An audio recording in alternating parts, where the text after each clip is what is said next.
नमस्ते छात्रों, मैं अनुजा अनिल कांबळे, जीएमआई कन्याशाला, कक्षा 10वीं हिंदी का पाठ कविता समता की ओर ये आज लेने वाले हैं।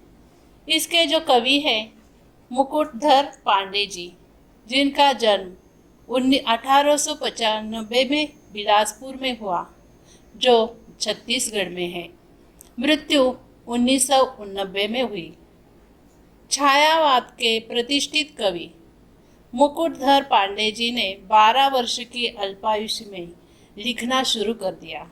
आपकी काव्य रचनाओं में मानव प्रेम, प्रकृति, सौंदर्य, मानवीकरण, आध्यात्मिकता और गीतात्मकता के प्रमुख तत्व प्रस्तुत किए गए हैं। उनकी जो प्रमुख कृतियाँ हैं, पूजा फूल, शैलबाल कविता संग्रह है, लच्छमा, अनुदित उपन्यासे, परिश्रम, निबंध, हृदयदान, मामा, स्मृतिपुंज आदि। प्रस्तुत कविता जो है, इसमें शिशिर ऋतु में पड़ने वाली ठंडक का वर्णन किया है। इस सर्दी के मौसम में जो प्राणी मात्रा है वो बहुत परेशान होते हैं और जो साधन संपत्ति के अभावग्रस्त व्यक्ति है, उनका जो जीवन है, इसका भी वर्णन यहाँ पर किया गया है। ये जो धनवान है और निर्धन लोग जो है, इनमें भाई भाई का बर्ताव होना चाहिए, ये भी बताया है। समाज में अमीरों को गरीब भाइयों की भलाई के बारे में अवश्य विचार करना चाहिए। तो आज हम देखेंगे समता की ओर ये कविता। बीत गया हेमंत भ्रांत शिशिर ऋतु आई, प्रकृति हुई द्युतिहीन, अवनी में कुजड़ी न छाई। पड़ता खूब तुषार, पद्मदल तालों में बिखलाते, अन्यायी रूप के दंडों के तथा लोग दुख पाते। निशा काल में लोग घरों में निज निज सो जाते, बाहर शान शार चिल्ला कर बार बार रोते। अधरात्रि को घर के कोई आंगन को आता, शून्य गगन मंडल को लख मन में है भाता। तारे निपट मलिन चंद ने पांडु वर्ण है पाया, मानो किसी राज्य पर है राष्ट्रीय प्रकुच आया। धनियों को है मौज रात दिन, उनके पोबारे दिन दरिद्रों के मत्थे पे पड़े शिशिर दुख सारे। वे खाते हैं हलवा पूड़ी, दूध मलाई ताजी, इन्हें नहीं मिलती सूखी रोटी न भाजी। वे सुख से रंगीन कीमती ओढ़े शाल दुशाले, पर इनके कंपित बदनों पर गिरते हैं नित पाले। वे है सुख साधन से पूरित सुघर घरों के वासी, इनके टूटे फूटे घर में छाई सदा उदासी। पहले हमें उदर की चिंता थी, न कदापि सताती, माता समती प्रकृति हमारी पालन करती जाती। हमको भाई का करना उपकार नहीं क्या होगा, भाई पर भाई का कुछ अधिकार नहीं क्या होगा। बीत गया है हेमंत भ्रांत शिशिर ऋतु आई, प्रकृति हुई द्युतिहीन, अवनी में कुजड़िका है छाई। अभी हेमंत ऋतु जो है ये बीत गया है। हेमंत ऋतु नवंबर दिसंबर में होता है और उसके बाद जनवरी फरवरी में शिशिर ऋतु का आगमन होता है। ठंडक बहुत बढ़ती है, सर्दी के मौसम की शुरुआत होती है और इस सर्दी के मौसम में बहुत सारा कोहरा फैला हुआ रहता है और ये जो प्रकृति है, ये जो धरती है, ये द्रुतहीन हो गई है, तेजहीन हो गई है, धुतली धुतली दिखाई दे रही है। तो ऐसी है द्रुतिहीन तेजहीन प्रकृति बनने के कारण जो आगे का है वो कुछ दिखाई नहीं दे रहा है, ऐसा यहाँ पर मुकुटधर पांडे जी ने बताया है। पड़ता बर्फ, खूब बर्फ, पद्मदल तालों में बिखलाते। अभी इस ठंडक के मौसम में जनवरी फरवरी के दिन में बहुत सारी बर्फ जो है उसके तुषार हमें दिखाई देते हैं और ये बर्फ की बरसात हो रही है और इस बरसात से या इस बर्फ में बहुत ठंड लग रही है।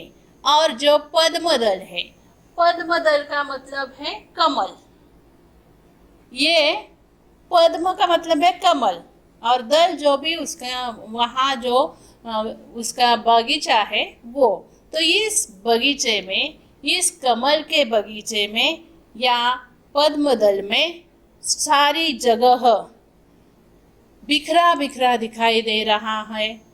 कोहरा होने के कारण बिल्कुल स्पष्ट नहीं दिख रहा है। जैसे अभी इसका संबंध अन्यायी राजा के साथ जुड़ा हुआ है। अन्यायी नृप, नृप का मतलब है राजा।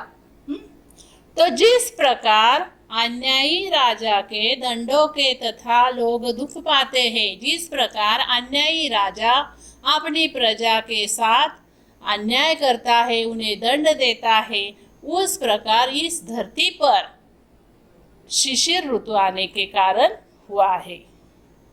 निशा काल में लोग घरों में निज निज जा सोते हैं।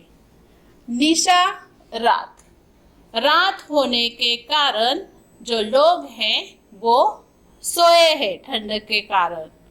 और बाहर कौन है? श्वान है। श्वान का मतलब है कुत्ते हैं। वो बेचारे रात भर ठंडक में बैठे हैं, अपने मालिक की रक्षा कर रहे हैं।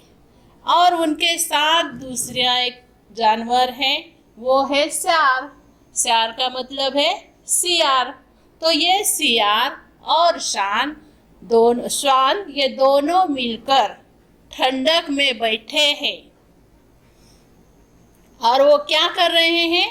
चिल्लाकर बार बार रो रहे हैं। अधरात्रि को घर से कोई जो आंगन को आता। अधरात्रि का मतलब है अर्धरात्रि, मध्य रात्रि। अभी मध्य रात्रि को क्या हुआ है? ऐसा लग रहा है कि कोई आ रहा है, लेकिन कोई आ नहीं रहा है। ठंडक है, बर्फ है और बहुत ठंडक होने के कारण बाहर कोई नहीं है, सिर्फ मन ही मन लोग घबरा रहे हैं। तो इस स्थिति में ब्रह्मांड या शून्य गगन मंडल, गगन मंडल का मतलब है ब्रह्मांड, तो ये गगन जो है ये किस प्रकार दिख रहा है? तो वो बहुत अस्पष्ट दिखाई दे रहा है। तारे निपट मलिन चंद ने पांडु वर्ण है पाया। अभी जो तारे हैं आकाश में, ये आकाश में जो तारे हैं ये निपट मलिन हो गए हैं, धुंधले हो गए हैं। और जो चंद्रमा है उसने पांडु वर्ण ग्रहण किया है। अभी पांडु वर्ण का मतलब है जो पीला वर्ण है, ये पीला वर्ण उन्हें अपनाया है या चंद्र जो है ये पीले रंग का दिखाई दे रहा है। मानो किसी राज्य पर राष्ट्रीय कष्ट कुछ आया और ऐसा लग रहा है कि जरूर कोई संकट आ गया है, जरूर अपने राज्य पर किसी का हमला होने वाला है। धनियों को है मौज रात दिन। अभी इस समय जो धनिक है, जो अमीर है, वो मौज कर रहे हैं, रात दिन मौज कर रहे हैं, पोपारे करा रहे हैं। पोपारे का मतलब है मजा। उनके पास धन संपत्ति है, साधन सुविधाएं हैं, खाने पीने के लिए बहुत सारा है, रहने के लिए घर है। इसलिए ये धनी लोग जो है ये पोबारे कर रहे हैं, मजा कर रहे हैं। और उसके विरुद्ध जो दीन है, जो गरीब है, वो उसके मत्थे पर क्या है? तो दरिद्र की छाया है।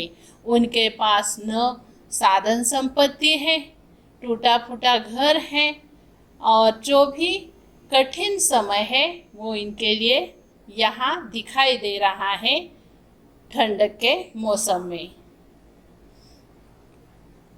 वे खाते हैं हलवा पूड़ी, दूध मलाई ताजी। अभी अमीर धनिक ये क्या खा रहे हैं? तो हलवा पूड़ी, दूध मलाई भजिया सब खा रहे हैं और आराम कर रहे हैं। लेकिन जो दीन है, जो गरीब है, उसे रोटी भी मिल नहीं रही है। अगर मिली रोटी तो उसके साथ भाजी नहीं है, सब्जी नहीं है। वे सुख से रंगीन कीमती ओढ़े शाल दुशाले, ओढ़े शाल दुशाले महंगे वाले शाल है। अमीरों के लिए घर में बहुत गर्म कपड़े हैं और महंगी शालें हैं, दुशाले हैं, और वो बहुत खुशियाँ मना रहे हैं। ठंडक का मौसम, शिशिर का मौसम उन्हें बहुत भाता है। पर इनके कंपित, लेकिन गरीब के घर क्या है? तो वो कंपित हो रहे हैं ठंडक से। वो कंपित होकर उनके बदन पर कुछ कपड़ा नहीं है, शाल नहीं है, गर्म कपड़े नहीं मिल रहे हैं, और ऐसी स्थिति में बर्फ जो है वो गिर रही है। वे है सुख साधन के पुरित, सुगर घरों के वासी। अभी मैंने तो पहले ही बताया है कि धन संपत्ति या साधन संपत्ति, सुख सुविधा, बड़ी चीज वस्तु सब धनियों के पास है। इनके टूटे फूटे घर में छाई सदा उदासी। जो गरीब है, इसका घर जो है वो टूटा फूटा है, और इस कारण उसके घर में उदासी है। उसे भ्रांत है कि आज का दिन गया, कल का दिन कैसे जाएगा, मैं अपने बाल बच्चे जो है उसका उदर भरण किस प्रकार करूं, ये प्रश्न चिन्ह उसके सामने है। और इसलिए उनके घर में उदासी ही उदासी फैली है। पहले हमें उदर की चिंता थी, उदर पेट पालना। तो पहले हमें उदर की चिंता थी, न कदापि सताती। तो पुराने जमाने में इस प्रकृति या इस धरती पर पेट पालने की कोई चिंता नहीं सताती थी, क्योंकि पुराने जमाने में जो लोग हैं ये एक दूसरे की मदद करते थे। बहुत कठिन हालत नहीं होती थी। माता समती प्रकृति, माँ के समान प्रकृति थी। प्रकृति धरती, इस धरती जो है ये हमारे माँ जिस प्रकार पालन पोषण करती है, उसी प्रकार ये प्रकृति, ये धरती हमारा पालन करती है। और जो भी चीज़ें हमें खाने के लिए चाहिए वो भी मिलती थी, और रहने के लिए जगह भी अच्छी मिलती थी। लोग एक दूसरे की मदद करते थे। लेकिन आज समाज की स्थिति जो है वो परिवर्तित हुई है। एक दूसरे का कोई भी ख्याल नहीं रखता या मदद नहीं कर रहा है, और इसलिए अमीर और गरीब इनमें जो भेद है ये यहाँ पर कवि मुकुटधर पांडे जी ने दिया है। हमको भाई का करना उपकार नहीं क्या होगा? हमें प्रश्न किया है मुकुटधर पांडे जी ने कि क्या आपका फर्ज नहीं है? अपने भाई नहीं है? सब समाज हमारा भाई भाई नहीं है, और उन पर उपकार करना, उनकी मदद करना ये हमारा फर्ज है। अगर कोई चीज़ हमारे पास ज़्यादा है तो वो दूसरों को देना चाहिए। हम उनकी मदद करें तो वो भी हमें मदद करेंगे। भाई पर भाई का कुछ अधिकार नहीं क्या होगा? अधिकार है उनका, हमारा भी उन पर अधिकार है और उनका भी हम पर अधिकार है। एक दूसरे की मदद करना, धनवान और निर्धन दोनों भाई भाई है, और ये उनकी भलाई की सोचना ये हमारा फर्ज है। तो इस कविता से मुकुटधर पांडे जी ने हमें बताया है कि समता की ओर चलो, एक दूसरे की मदद करो, अमीर गरीब ऐसा भेद मत कीजिए। यही सीख हमें इस कविता से कवि ने दी है। धन्यवाद।